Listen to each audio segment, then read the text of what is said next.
আমরা আমাদের গ্র্যান্ড সুলতানের রুম ভিজিটে যাচ্ছি। প্রথমে বাম দিকে ওয়াশরুম, বেশ নিট অ্যান্ড ক্লিন, আর ওয়াশরুমের বেসিনের সামনে একটা বড় মিরর দেওয়া আছে।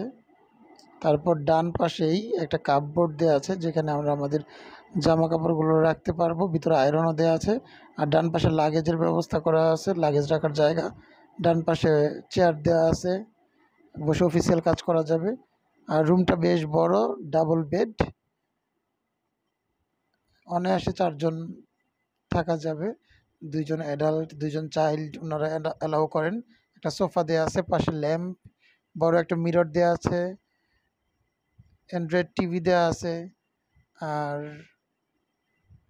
পর্দা সরানোর পর বাইরের লোকেশন তো খুবই সুন্দর, সুইমিং পুলও দেখা যাচ্ছে, ছবির মতো সাজানো। গ্র্যান্ড সুলতান পুরোটাই ছবির মতো সাজানো, আসলে দেখতে মনোরম, মন জুড়িয়ে যায়, ক্লান্তি দূর হয়ে যায়। আর বেডের পাশে ল্যাম্প দেওয়া আছে। Well decorated room and well furnished, খুবই চমৎকার। সবার ভালো লেগে থাকলে আমার চ্যানেলটি সাবস্ক্রাইব করবেন। দেখা হবে।